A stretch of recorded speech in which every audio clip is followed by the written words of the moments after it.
Secondary اور tertiary hospitals کو جاتا ہے، پرائمری لیول پہ بہت کم جاتا ہے، حالانکہ ہماری 70% بیماریاں پرائمری لیول پہ مینیج ہو سکتی ہیں، وہ ٹریٹ ہو سکتی ہیں۔ تو یہ ایک کاسٹ افیکٹیو انٹرونشن ہے۔ اور دوسری ورک فورس، کمیونٹی لیول کی ورک فورس، ایک تو ہمارے پاس LHWs ہے، وہ بھی 1 لاکھ سے کم ہے۔ ہمارے پاس پولیو ورکرز کی شکل میں ایک بہت بڑا ریسورس ہے کمیونٹی لیول پہ۔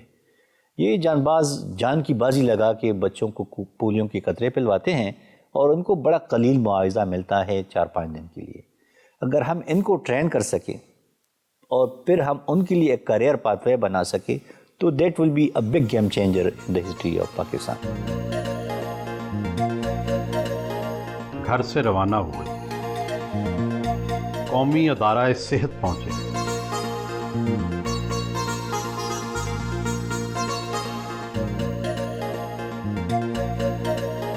پنجاب میں حالیہ نمونیا اور ڈائریا کی وبا کے متعلق ڈیٹا پر بریفنگ دی گئی۔ میں نے پہلے بھی بتائی تھی NIH کی ٹیم کو، لیکن تمام پینڈیمکس ہو، آؤٹ بریکس ہو، بیماریاں ہوں، ہم ان کا خاتمہ کر سکیں گے انشاءاللہ تعالی۔ یادگاری شیلڈز پیش کی گئیں۔ ڈاکٹر صاحب یہ فرمائیے کہ اسلام آباد جیسی قیمتی جگہ پر 600 ایکڑ پر پھیلا ہوا یہ نیشنل انسٹیٹیوٹ آف ہیلتھ کیا کام کرتا ہے؟ اور جبکہ جو آپ صحت کے محکمے ہیں یہ صوبوں کو چلے گئے ہیں، اس میں اس کی کتنی اہمیت رہ گئی ہے؟ یہ جو ڈیٹا سینٹرز ہوتے ہیں یہ ہر جگہ پہ سینٹرلائز ہوتے ہیں، کیونکہ ایک یونینیمس پالیسی بنتی ہے رسپانس کے لیے، ایپیڈیمکس پینڈیمکس کے لیے۔ تو یہ جو نیشنل انسٹیٹیوٹ آف ہیلتھ ہے یہ ہمارا ڈیٹا ہب ہے، یہ سینٹر آف ایکسلنس ہے پبلک ہیلتھ ایمرجنسیز کے لیے، جہاں پہ سارے ملک سے ڈیٹا ریئل ٹائم میں آتا ہے۔ یہ پہلے نہیں تھا؟ یہ پہلے نہیں تھا، یہ ابھی نگران دور میں بنا۔ IDSR انہوں نے شروع کیا تھا، ہم نے اس کو کمپلیٹ کیا، اور یہ جو سینٹر ابھی آپ دیکھ رہے ہیں یہ بھی ایک انفینسی میں تھا جب ہم آئے، تو ابھی الحمدللہ یہ ایک ڈیولپ سینٹر ہے، اس کے پاس پوری کیپیسٹی ہے، اکوپمنٹس ہیں، HR ہیں، اور یہ صوبوں کو کیپیسیٹیٹ کر رہے ہیں۔ یعنی کوئی بیماری جہاں بھی پھوٹتی ہے جی یا جی اس کا آپ کو فوراً پتہ لگ جاتا ہے؟ فوراً ہمیں پتہ بھی لگ جاتا ہے اور رسپونڈ بھی ہم امیجیٹلی، جیسے ہم نے CCHF جو کوئٹہ میں تھی اس میں 24 آور میں ہم نے رسپونڈ کیا۔ میزل کی آؤٹ بریک ادھر آئی تھی اسلام آباد میں، خسرہ جو ہے، خسرہ، اس کا بھی لیس دین 24 آور میں رسپانس ہم نے کیا الحمدللہ۔ کووڈ کا بھی کچھ کیا آپ لوگوں نے؟ جی، ہم کووڈ میں ہمارے بڑے اسٹرینجنٹ میجرز ہیں۔ ہم نے جیسی ہی JN1 کی وہ آ گئی نیوز کے انڈیا میں اس کا آؤٹ بریک ہوا ہے اور کیسز بڑھ رہے ہیں، تو ہم نے یہ ایزیوم کر لیا کہ چونکہ انڈیا کی ٹریول گلف کے ساتھ ہے اور گلف کی پھر ہمارے ساتھ زیادہ ہے تو یہ ادھر آنی ہے، تو ہم نے ایکٹیویٹ کیا اپنا سسٹم ادھر بھی، اور ایئرپورٹ جو پوائنٹ آف انٹریز ہمارے ہیں ہم نے تھوڑا سا اس پہ آؤٹ آف دا وے بھی، چونکہ ہم بڑے سینسیٹیو ہیں اس کے بارے میں، تو ہم نے ایک تو جو سمپٹومیٹک کیسز ہیں ان کی انویسٹیگیشن ہوتی ہے، ایئرپورٹ پہ ان کو سیگریگیٹ کیا جاتا ہے، پھر انویسٹیگیشن ہو جاتی ہے فالو۔ ہم نے جو نارمل کیسز تھے یعنی 2% ہم نے نارمل ادھر سے رینڈم ادھر سے، تاکہ یہ خطرہ ہی ٹلے کہ اس طرح کی ایک فلڈنگ نہ ہو کیسز کی۔ پھر بھی کیسز آ گئے ادھر، اب 46 کے قریب پیشنٹس، لیکن ہم نے رسپونڈ بڑا ارجنٹلی کیا، اس کو ٹریس کیا سر، کمیونٹیز میں ان کی جا کے فیملیز میں انویسٹیگیشن کروائی، ان کو آئسولیشن میں رکھا اور وہ پھیلنے نہیں دی۔ آپ کا یہ جو ادارہ ہے یہ ویکسین بھی بناتا ہے، لیکن اکثر ہم سنتے ہیں کہ کتے کے کاٹنے کا معاملہ ہو یا سانپ کے کاٹنے کا معاملہ ہو، ان کی ویکسین اسپتالوں میں دستیاب نہیں ہوتی، پھر وجہ کیا ہے؟ اچھا، ادھر جو ویکسین مینوفیکچرنگ کیپیسٹی تھی وہ آہستہ آہستہ ایروڈ ہوتی گئی اور ابھی بہت ہی منیمم پہ ہے، جس کے لیے ہم نے ایک کنسورشیم بنا لیا، اس میں نیشنل اور انٹرنیشنل پارٹنرز ہیں اور یہ پبلک پرائیویٹ پارٹنرشپ کے تحت چلے گی۔ تو نہ صرف یہ ہماری جو 12 ڈیزیزز ہیں ان کی جو بچوں میں جو ویکسینیشن ہم کرتے ہیں امیونائزیشن کی، ان کی ویکسین، بلکہ باقی ایمرجنسی جیسے آپ نے اسنیک بائٹ کا یا اینٹی ریبیز ویکسین کی بات کی وہ بھی بنائیں گے، اور یہ نہ صرف ہماری ضروریات پوری کریں گی بلکہ ہم ابھی تو آپ انڈیا سے منگواتے ہیں؟ جی، تو ابھی پھر ہم ایکسپورٹ کریں گے۔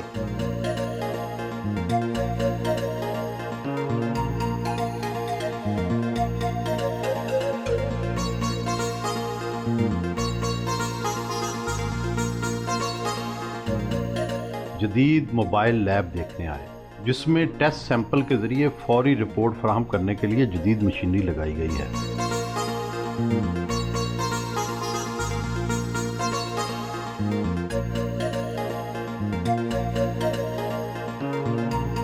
ڈاکٹر صاحب یہ بتائیں کہ زندگی کا مشکل ترین مرحلہ کب آیا اور سب سے زیادہ خوش کب ہوئے؟ میں نے 26 سال بہت ہی مشکل حالات میں کام کیا ہے، Somalia, Sudan, Ethiopia, Kenya, Afghanistan, اور ٹینٹوں میں رہا ہوں۔ پانی اور باتھ روم ایک لگژری ہوتی تھی، کھانا ایک لگژری ہوتی تھی۔ تو میرا یہ خیال تھا کہ شاید وہ پیچ ابھی گزر گیا ہے، اور میں نے چونکہ بہت محنت کی ہے دنیا میں اور پاکستان میں مختلف مشکل جگہوں پہ، تو شاید میں منسٹر بن کے کچھ یہ آسان پیچ ہوگا۔ اچھا، یہ 6 مہینے اس پہ بات، اور کیا وجہ؟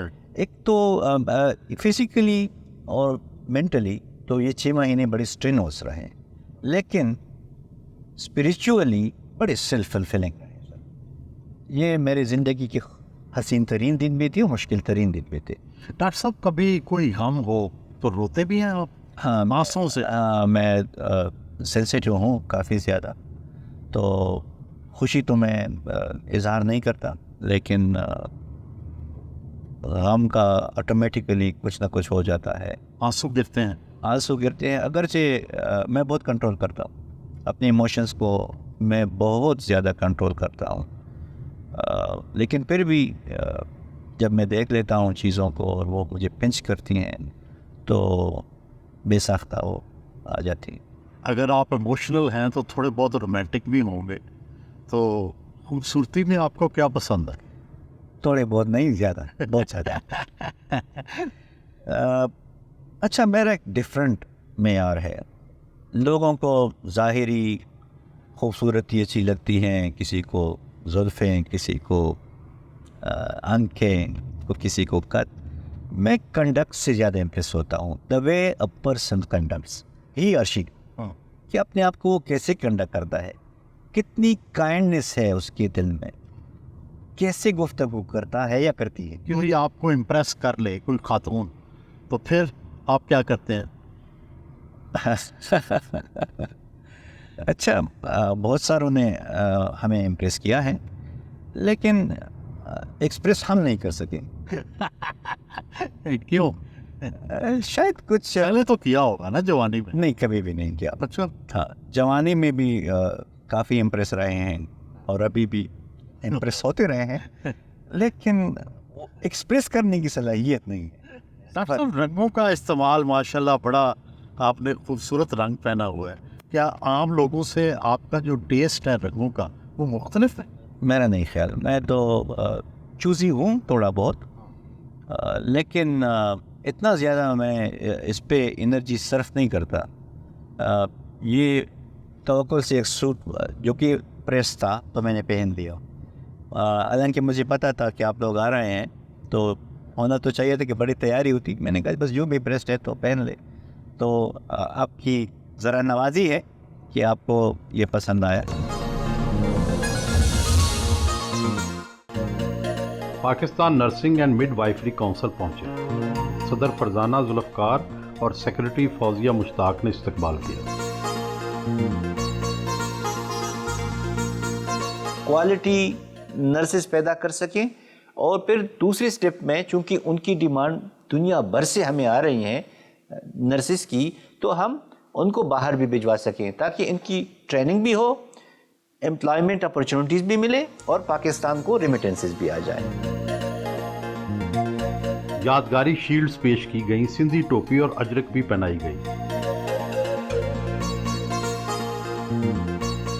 ڈاکٹر صاحب، دنیا بھر میں نرسنگ کا شعبہ بڑا معزز سمجھا جاتا ہے، یہاں پر پاکستان میں نرسنگ کے شعبے کو وہ مقام حاصل کیوں نہیں ہے؟ اس کی کیا وجہ ہے؟ جب ہم اسٹوڈنٹ تھے اور پھر ہم جب ڈاکٹر بن گئے تو ہم یہی دیکھ رہے تھے کہ نرسنگ کے شعبے میں ایک کمیونٹی کو چھوڑا گیا تھا کہ جی تو ان کا کام ہے۔ پھر جیسی ہی لٹریسی ریٹ بڑھتی گئی، ایجوکیشن بڑھتی گئی، تو اس میں چینج ضرور آ گئی۔ اور پھر جب میل نرسز کا کنسیپٹ بھی آیا تو یہ اس میں قدرے امپرومنٹ آ گئی، لیکن جو ڈگنیٹی نرسز کو چاہیے وہ شاید ابھی بھی وہ نہیں ملی. ہم نے ایک کوشش ضرور کی, ان کا نرسز ورلڈ ڈے ہم نے منایا, ہم نے میسیجز میڈیا پہ دے دیے کہ یہ اس حال میں پیشنٹ کے پاس جاتے ہیں جہاں پہ ان کی اپنی فیملی بھی اس کے پاس نہیں جا سکتی. تو ان کا مقام بہت اعلیٰ ہے اور یہ جو خدمت کر رہے ہیں وہ شاید کوئی نہ کر سکے. ڈاکٹر صاحب یہ بتائیں کہ ہم اکثر سنتے ہیں کہ دنیا بھر میں نرسز جو ہیں ان کی بہت ویکینسیز اویلیبل ہیں, نوکریاں اویلیبل ہیں, لیکن پاکستان میں کتنی نرسز ہیں اور کیوں ہم کچھ وہ نہیں کرتے کہ ہماری نرسز کی ایکسپورٹ بھی باہر ہو؟ کیا ان کا معیار تعلیم کم ہے؟ ہماری معیار تعلیم بھی, کوانٹٹی بھی. ہم ابھی ہمارے پاس کیپیسٹی جو ہے ایگزسٹنگ وہ 1 لاکھ سے بھی کم ہے, اور ہماری اپنی ڈیمانڈ جو ہے ملک کی وہ 10 لاکھ ہے. اور ہمارے پاس جتنی بھی بائیلیٹرل میٹنگز میری ہوئی ہیں, میری کوئی 32 منسٹرز کے ساتھ یا ہائی لیول ڈگنیٹریز کے ساتھ میٹنگز ہوئی ہیں, تو ایک کانسٹنٹ ایلیمنٹ جو سب میں رہا ہے نرسز کی ڈیمانڈ, کہ وہ کہہ رہے ہیں کہ جی آپ میں نرسز کی ضرورت ہے, تو آپ کی تو 25 کروڑ آبادی ہے, تو آپ زیادہ پروڈیوس کریں اور لائیں تو ہم ان کو ٹرین بھی کریں, نوکری بھی دے دیں اور آپ کو ریمیٹنسز بھی آ جائیں. یہاں تک کہ ایک نیو یارک کے اسمبلی کے اسپیکر صاحب آئے تھے میرے ساتھ, اور انہوں نے تو یہاں تک کہا کہ آپ نرسز لاؤ, میں ایئرپورٹ پہ ان کو جاب بھی دے دیتا ہوں اور گرین کارڈ بھی دے دیتا ہوں. تو ایک بلینک چیک ہمیں آفر ہو گئی, اس لیے پھر میں بہت زیادہ مزید موٹیویٹ ہوا. شروع ہی میں نے جیسی چارٹ سنبھالا میں نے کہا جی اس کو ہم نے ریفارم کرنا ہے کیونکہ بہت بڑی گنجائش موجود ہے. تو ایک تو کوانٹٹی پہ کہ بھئی ہم نے اسپیڈ اپ کرنی ہے, لیکن آپ کتنی کوانٹٹی تک پہنچ گئے ہیں ابھی 1 لاکھ سے؟ ہم نے ایک بنیاد رکھتی ہے, اور ہمارا ٹارگٹ ہے کہ ہم نیکسٹ ایئر تک ہم اس کو 70,000 مزید ایڈ کر سکیں انشاءاللہ. تو خواہش یہی ہے کہ یہ تو 2-3 لاکھ تو جلدی ہم اچیو کر سکیں, جو کہ ہم کر سکتے ہیں, کیونکہ ادھر کوئی بیوروکریٹک پرابلمس تھے جس کا ہم نے قلعہ کر دیا کہ جو بھی انسٹیٹیوشن اگر آپ کے سٹینڈرڈز پہ پورا اترتا ہے تو آپ ان کو سپیس دے دیں اور وہ پروڈیوس کرنا شروع کریں. کیا ان کو لینگویج بھی, انگریزی زبان بھی اور دوسری زبانیں بھی سکھائی جائیں گی؟ ہاں, انگریزی تو سکھائی جا رہی ہے, لیکن ہماری خواہش ہے کہ ہم عربی بھی اور باقی بھی 1-2 زبانیں ان کو ہم اس کو ٹریننگ میں انکلوڈ کر سکیں, تاکہ گلف میں تو ہماری بڑی ڈیمانڈ ہے.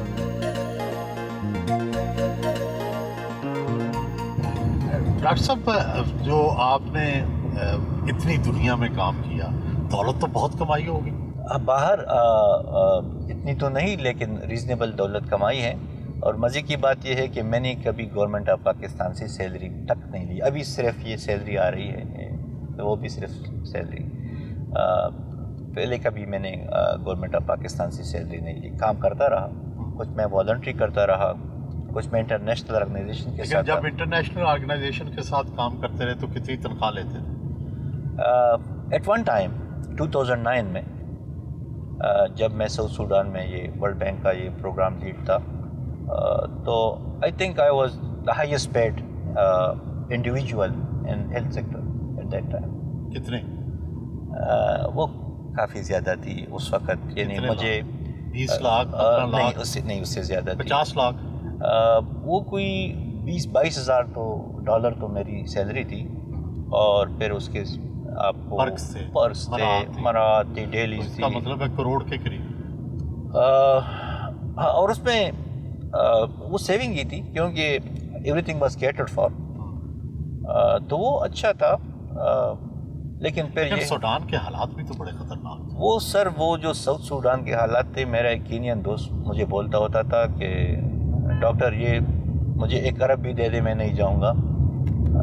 ہم چلے گئے, پیسے کی تو اٹریکشن اتنی نہیں تھی, لیکن وہ جو میں صومالیہ سے ہو کے گیا تھا, صومالیہ میں نے کور کیا تھا, تو میں نے کہا چلیں ایک دوسرا پرسپیکٹیو بھی لے لیتے ہیں, وہ ایکسپلور کر لیتے ہیں. چیلنجز اس میں بہت زیادہ تھی, یعنی آپ کو بیسک کمیونٹیز ہی اویلیبل نہیں تھی, تو ایک ڈفرینٹ ایکسپیرینس تھا. لیکن الحمدللہ جہاں بھی رہے ہیں پاکستان کا جھنڈا ادھر اگاڑا, ادھر لائے. ڈاکٹر صاحب جو پیسے باہر سے بنائے ڈالروں میں, اس کی کیا پراپرٹی خریدی کہ کیا کیا؟ اچھا, اتنے بھی نہیں کمائے کیونکہ یہ تو ایک جگہ پہ تو ہمیں زیادہ, لیکن بعض جگہوں پہ تو ہمیں ریزنیبل ملتے تھے. تو اسے ابھی یہ خرچہ برداشت کر رہے ہیں، یہ جو ابھی تک جو چل رہا ہے سلسلہ. اچھا، تو سیونگ کر لی تھی، تو اسی سے بچت کر لی تھی. کچھ بچت ہے اور کچھ ایک دو جگہ پہ وہ بھی ہے. انویسٹمنٹ بھی کی. جی ہاں. گھر وار بنا لیا یہاں اسلام آباد میں؟ نہیں، اتنے پیسے نہیں ہیں. اچھا، پشاور میں ہے ہمارا گھر اور اسلام آباد میں نہیں ہے. تو کہ یہاں کرائے پہ رہتے ہیں؟ ابھی تو میں منسٹر کالونی میں جی منسٹر انکلیو میں ہوں. کے پی ہاؤس میں یہ رہتا تھا. اچھا. جب آتا تھا. ڈاکٹر صاحب بچپن میں کیا ڈاکٹر ہی بننا چاہتے تھے یا اتفاق سے آ گئے؟ میں سر ڈاکٹر کبھی بھی نہیں بننا چاہتا تھا. یہ میرے والد صاحب کی خواہش تھی. حتیٰ کہ جب میں ایون میڈیکل کالج میں تھا ابھی تو میں کوشش کر رہا تھا کہ میں نکلوں اس سے. اور آپ کیا کرنا چاہتے تھے؟ میں تو سول سروس جوائن کرنا چاہتا تھا. تو اس وقت کامیاب نہیں ہو سکا کیونکہ والد صاحب پریشرائز کر رہے تھے کہ ڈاکٹر بن کے پھر دیکھ لینا کہ جو بھی ہیں. پھر میں نے جو فیلڈ سلیکٹ کی کیونکہ اس کا بیسک ریزن یہ تھا کہ میں نے یہ سوچا کہ یہ ڈاکٹر تو مریضوں سے پیسے لیتے ہیں، پھر وہ کچھ میل پریکٹسز میں دیکھ رہا تھا. تو میں نے کہا اگر یہ میں نہیں کر سکتا تو میں تو بھوکے مر جاؤں. تو سول سروس یا ڈیولپمنٹ سیکٹر میں شاید میں کچھ بہتر لائف گزار سکوں. تو ایمبیشن یہی تھی کہ میں سول سروس، لیکن پھر وہ نہیں ہوئی اور میں پبلک ہیلتھ سائڈ پہ آ گیا. پاک چائنا فرینڈشپ سینٹر پہنچے. وائس پریزیڈنٹ اسماعیل جسکانی نے استقبال کیا. پاکستان اور چائنا کی شراکت سے 7ویں پاک ہیلتھ ایکسپو کا افتتاح کیا.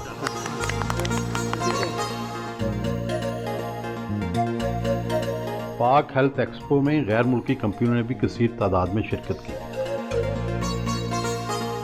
That every customer should get best experience by doing business with a company. میں واقعی بہت خوش ہو گیا جو میں نے دیکھا کہ الحمدللہ ہماری جو میڈیکل ایکوپمنٹ کی انڈسٹری ہے وہ بھی ایکولی بوم کر رہی ہے.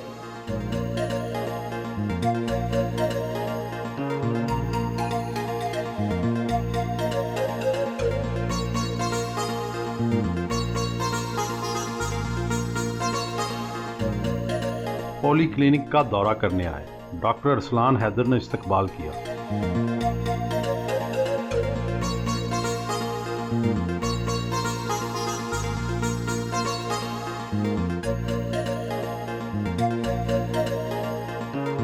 گائنی وارڈ میں آئے. ایمرجنسی وارڈ میں آئے ڈاکٹرز کو ہدایات دی. ایکس رے وارڈ کا دورہ کیا. مریضوں سے شکایات معلوم کی.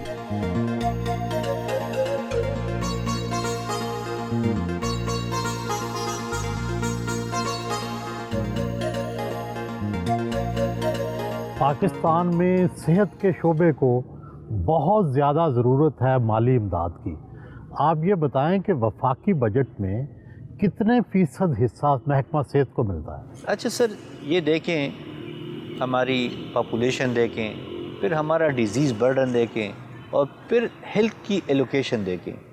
اور یہ کسی ایک گورنمنٹ کو آپ مورد الزام نہیں ٹھہرا سکتے، یہ ازل سے ہو رہا ہے. 1% جی ڈی پی ایلوکیٹ ہوتی ہے ہیلتھ سیکٹر کو. ہماری انارمس نیڈز ہیں. ہم نے آواز بلند کی ہے کہ 2% تک تو لیا جائے اس کو.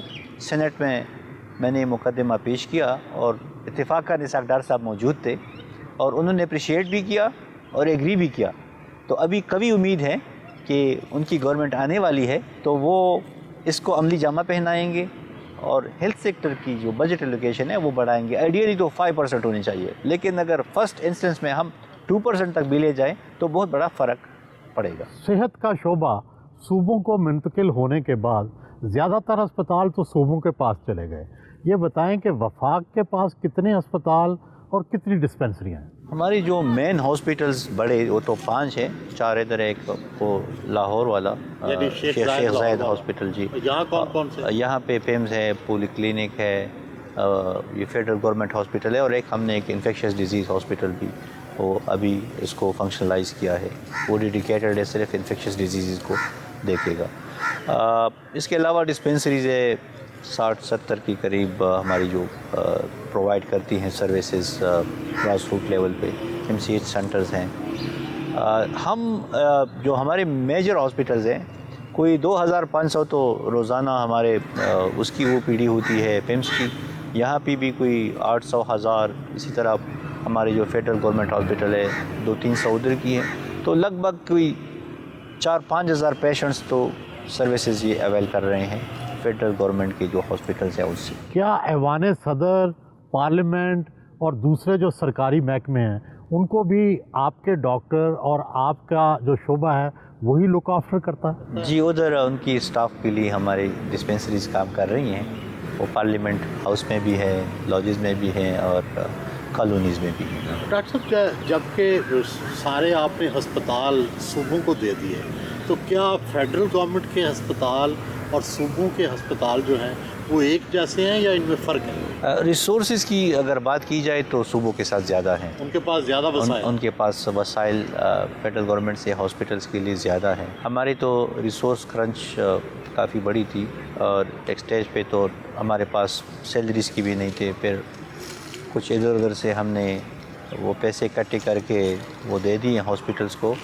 تو وہ جو سیلری کا مسئلہ تھا وہ تو حل ہوا. اس کے ساتھ ساتھ جو کنزیومیبلز ہیں، جو ان کی لائبلٹیز ہیں، وہ کلیئر کرتے کرتے ہم کچھ کم کر دیے ہیں اور کچھ ابھی بھی ان کی باقی ہیں. تو ہمارا جو پلان ہے کہ ٹیکنیکل سپلیمنٹری گرانٹ اور وہ جب نیکسٹ گورنمنٹ آ جائے تو وہی اپلیکیشن ہم نے پہلے بھی ڈالی تھی لیکن اب دوبارہ ان کو بھی ڈالیں گے کہ وہ ان کو دے دیں تاکہ ان کی جو فائنینشیل ڈیفیشنسیز ہیں وہ میٹ آؤٹ ہو سکیں.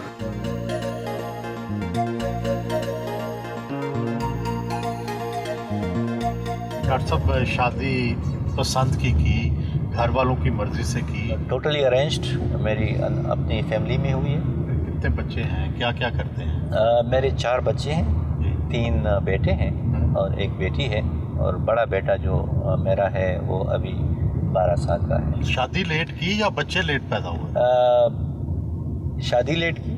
اچھا، بچے تو کتنی ایج میں کتنی؟ میری 39 ایئرس تھی. اچھا، تو پہلے کیوں نہیں کی شادی؟ ہمیں ٹائم بھی نہیں ملا. پھر میرے خیال میں میری پرائرٹی بھی نہیں تھی. شادی؟ جی شادی پرائرٹی نہیں تھی؟ جی میرے خیال میں میری نہیں تھی. اور پھر جب فیملی نے کہا، میں افغانستان میں تھا اس وقت کہ جی آپ کی منگنی ہے، تو میں نے کہا جی بس ٹھیک ہے کہ آپ کی مرضی شامل ہے. میں نے کہا جی بس آپ نے کر دی بس ٹھیک ہے. شام کے وقت گھر واپس آئے.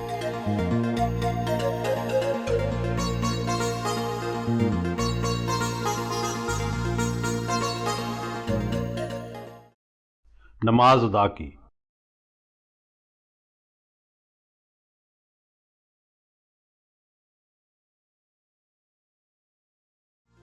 اپنے قریبی دوست اور نگران وفاقی وزیر ثقافت و اداکار جمال شاہ سے ملنے گئے.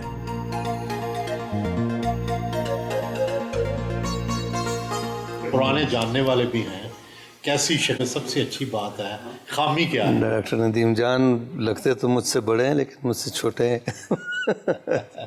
اور ہمیں انرجائز کرنے والے ہیں. انہوں نے بڑا زبردست کام کیا ہے اس لیے کہ یہ فیلڈ کے تھے اور اپنی فیلڈ کو اچھی طرح سمجھتے تھے، تو ان کے لیے پلان کرنا بھی آسان تھا، ایکسیکیوٹ کرنا بھی آسان تھا. مجھے یقین ہے کہ ان کی جو بیوروکریسی تھی وہ ان سے بڑی تنگ ہوگی کیونکہ وہ ان کے پیچھے پیچھے ہی بھاگ رہی ہوگی. یہ ہی از فل آف انرجی. بڑے کام انہوں نے ماشاءاللہ کیے. ایز اے فرینڈ کیسے ہیں، ایز اے پرسن کیسے ہیں؟ بڑے اچھے جی، بہت زبردست ملنسار اور بہت ایکسپریسو انسان ہے، کھلے ڈولے. اور خامی کوئی؟ خامی بھی ہے یہ.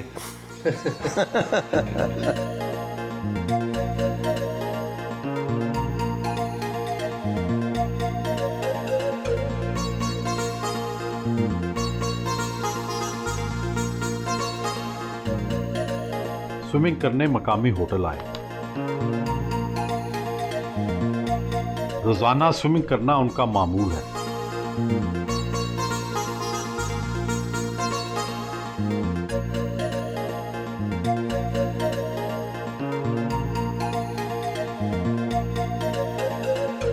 گھر واپس پہنچے. ڈاکٹر صاحب اقتدار کا بھی نشہ ہوتا ہے اور وزارت کا بھی، آپ یہ چاہیں گے کہ نگران تو اب وقت ختم ہونے والا ہے، آپ چاہیں گے کہ آئندہ آپ کو کوئی ذمہ داری ملے؟ اگر میرے ملک کے لیے میری کوئی یوٹیلائزیشن ہو سکتی ہے یا میں کسی کام آ سکتا ہوں تو وزارت سے پہلے بھی میں نے کام کیے ہیں، وزارت میں بھی کیے ہیں اور آگے بھی انشاءاللہ کریں گے۔ آپ کے دور وزارت میں ملٹی نیشنل کمپنیوں کو اپنی ادویات کی قیمتیں خود بڑھانے کا اختیار دے دیا گیا، کیا اس سے تو قیمتیں نہیں بڑھ جائیں گی؟ پوری دنیا میں جو میڈیسنز ہیں وہ کثیر تعداد میں ڈی ریگولیٹڈ ہیں۔ انڈیا میں کوئی 100 کے قریب میڈیسنز ریگولیٹڈ ہیں، باقی ڈی ریگولیٹڈ ہیں۔ اسی طرح بنگلہ دیش میں اور سری لنکا میں بھی جو ہم ریجن کا موازنہ کرتے ہیں، تو جب ہم نے یہ انالیسس کی اور ہم نے یہ دیکھا کہ ان کی ایکسپورٹس بھی بڑھ رہی ہیں، تو ہم نے کہا کہ کیوں نہ ہم ان کو مارکیٹ فورسز کو امپاور کریں کہ وہ خود ڈیسائیڈ کر لے، کمپٹیشن زیادہ لائیں، کوالٹی پہ زیادہ فوکس کر لے۔ تو اسینشیل میڈیسنز ابھی ریگولیٹڈ ہیں اور جو نان اسینشیل ہے اس میں ہم نے ایک کمپیٹیٹیو انوائرمنٹ کریٹ کیا ہے۔ اگر انہوں نے کارٹل بنا لیا اور سب نے بیٹھ کے فیصلہ کر لیا کہ ہم خود ہی بڑھا رہے ہیں تو آپ کیسے روکیں گے؟ اچھا، یہ تھریٹ انالیسس ہم نے کی اور ہم دونوں سے فارما بیورو جو انٹرنیشنل ہے اور جو پاکستان فارماسیوٹیکل ایسوسیشن ہے جو نیشنل ہے، دونوں سے ہم نے یہ کمٹمنٹ لی کہ آپ اس کو مس یوز نہیں کریں گے، اس کو صرف عوام کو اچھی کوالٹی میڈیسنز کمپیٹیٹیو پرائس پہ ملنے کے لیے استعمال ہوگی اور ایکسپورٹس بڑھانے کے لیے ہم استعمال کریں گے۔ ڈاکٹر صاحب، بہت سے لوگوں کا خیال ہے کہ جس طرح پاکستان کے اندر غریب اور نادار لوگ ہیں، ہیلتھ کارڈ اس حوالے سے ایک اچھا شگون پیدا ہوا، تو کیا کیا جائے کہ ہیلتھ کارڈ بھی جاری ہو اور خزانے پہ اتنا بوجھ بھی نہ پڑے کہ خزانہ ہی بیٹھ جائے؟ اس کے لیے میں نے ایک ماڈل متعارف کروایا اور چونکہ پروونسز کے ساتھ میری ایک بڑی اسٹرانگ اور زبردست کوارڈینیشن تھی، تو ہم نے ایگری بھی کیا کہ پورے ملک میں یونیورسل ہیلتھ انشورنس کا ایک نظام ہو، اس میں غریب جو کہ 20 to 30% ہے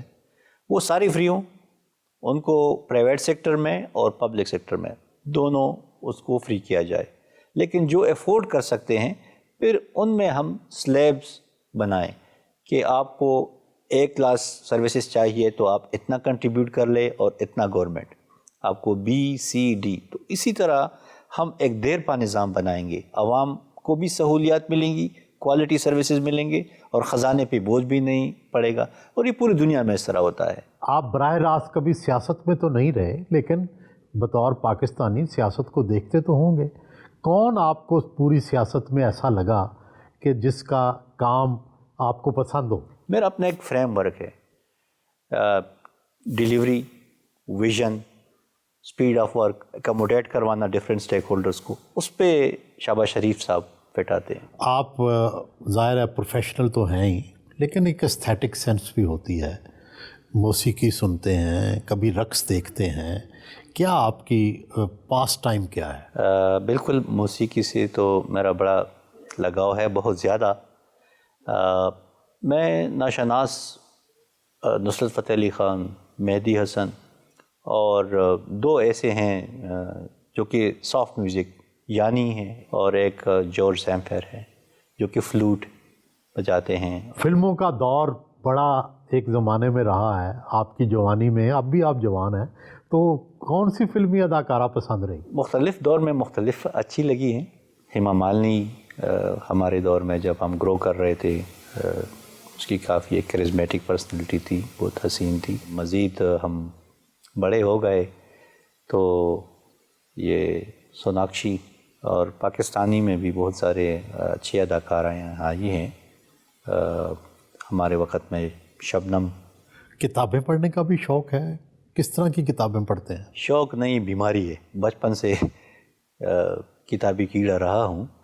ابھی تو میں جو پڑھتا ہوں، جو ٹائم مل جاتا ہے، پاولو کویلو کو جو برازیل کے جو ناولسٹ ہیں، محمد عربی کو، اسٹیفن کووے کے بکس میں نے پڑھے ہیں اور وہ بھی میں پسند کرتا ہوں۔ ایک کتاب جو میں نے پڑھی اس پہ میں نے لکھا بھی، وائی دا نیشنز فیل، جو جیمز رابنسن اور اس کے ایک دوسرے دوست ایسی مرگلے نے لکھی تھی، وہ بھی مجھے بڑی پسند آئی، اس میں بہت اچھا میٹیریل تھا۔ کبھی باتھ روم میں گاتے تو ہوں گے، کوئی تھوڑا سا سنا دیں. پیار بھرے دو شرمیلے